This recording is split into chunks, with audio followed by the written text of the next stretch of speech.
പലസ്തീനിൽ നടത്തിയ അതിക്രൂരമായ വംശഹത്യക്ക് പിന്നാലെ തടവുകാരോട് കാണിക്കുന്ന ക്രൂരതകൾക്കുമേറെ വിമർശനം നേരിട്ട രാജ്യമാണ് ഇസ്രയേൽ. എന്നാൽ അതിലും ഭയാനകമായ വാർത്തകളാണ് ഒന്നിനു പുറകെ ഒന്നായി ഇസ്രയേലിനെതിരെ പുറത്തുവരുന്നത്. ലൈംഗിക പീഡന വിവാദത്തിന്റെ കേന്ദ്രമായി മാറിയിരിക്കുകയാണ് ഇപ്പോൾ ഇസ്രയേൽ. ഇസ്രയേലിലെ ദേശീയ ദൗത്യങ്ങൾക്കായുള്ള മന്ത്രിയായ ഓറിറ്റ് സ്ട്രോക്ക് ഉൾപ്പെടെ സമീപകാല പീഡന പരാതി ലോകത്തെ ഞെട്ടിച്ച ഒരു സംഭവമാണ്. തീവ്ര വലതുപക്ഷ നേതാവും വെസ്റ്റ് ബാങ്കിലെ അനധികൃത കുടിയേറ്റങ്ങളെ ശക്തമായി പിന്തുണയ്ക്കുന്ന ആളുമായ സ്ട്രോക്കിനെതിരെ അവരുടെ സ്വന്തം മകൾ ശോഷണ സ്ട്രോക്ക് തന്നെയാണ് പീഡന പരാതി ആരോപിച്ചത്.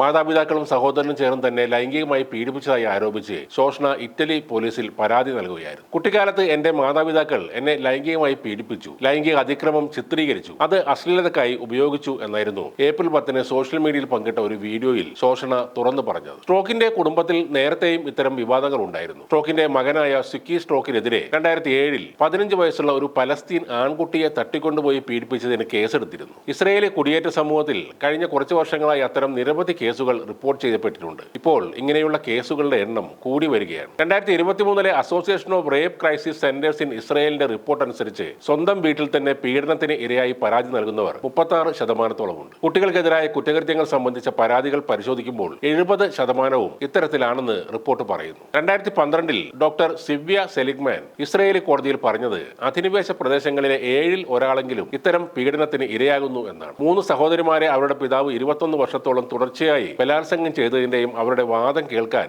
ആരും തയ്യാറാകാത്തതിന്റെയും കേസ് കോടതി പരിഗണിക്കുമ്പോഴാണ് അദ്ദേഹം ഈ കാര്യം പറഞ്ഞത്. 2021 ഇസ്രയേലി റെസ്ക്യൂ ഓർഗനൈസേഷനായ സാക്കയുടെ സ്ഥാപകനായ യഹൂദ മെഷി സഹാബിനെതിരെ പെഡോഫീലിയയും നെക്രോഫീലിയയും ചുമത്തി കേസെടുത്തിരുന്നു. നെക്രോഫീലിയ എന്നത് ശവഭോഗമാണ് എന്നതും ഓർക്കുക. ഇസ്രായേലി കുടിയേറ്റ സമൂഹത്തിന് നൽകിയ സംഭാവനകൾക്ക് ഇസ്രയേലിന്റെ ലൈഫ് ടൈം അച്ചീവ്മെന്റ് അവാർഡ് കിട്ടിയ ആളും കൂടിയാണ് ഈ പീഡകനായ മെഷി സഹാബ്. ഇസ്രയേൽ ഹയോം എന്ന ഇസ്രയേലി ദിനപത്രം നൽകുന്ന വിവിധ റിപ്പോർട്ടുകൾ പ്രകാരം ഇസ്രയേലി സ്ത്രീകൾ പതിവായി ലൈംഗിക പീഡനം നേരിടുന്നു എന്നത് വ്യക്തമാണ്. ചിലർ വിദ്യാഭ്യാസ സ്ഥാപനങ്ങളിലും മറ്റു ചിലർ വീടുകളിലും ചിലർ മത പാഠശാലകളിലും സിനഗോഗുകളിലും വെച്ച് പീഡനത്തിന് ഇരയാകുന്നു. അത് മാത്രമല്ല, കുട്ടികൾക്കെതിരെ ഗുരുതരമായ ലൈംഗിക കുറ്റകൃത്യങ്ങൾ ചെയ്തതിന് സൈബർ കമ്പനിയായ കൊർണേലിയസിന്റെ സിഇഒ ഇറ്റേ ലെവി അറസ്റ്റിലായത് ഏപ്രിൽ 10 ഇസ്രയേലി മാധ്യമങ്ങൾ റിപ്പോർട്ട് ചെയ്തിരുന്നു. അധിനിവേശ പ്രദേശങ്ങളിൽ 10,000-കണക്കിന് ബാലപീഡകരുണ്ടെന്നും പ്രതിവർഷം ഏകദേശം 1 ലക്ഷം കുട്ടികളെങ്കിലും പീഡനത്തിന് ഇരയാകുന്നുണ്ടെന്നും ഇസ്രയേലി ബാലപീഡന നിരീക്ഷണ സംഘടന റിപ്പോർട്ട് ചെയ്തു. ARCCI പ്രസിദ്ധീകരിച്ച 2024 ഒരു റിപ്പോർട്ടിൽ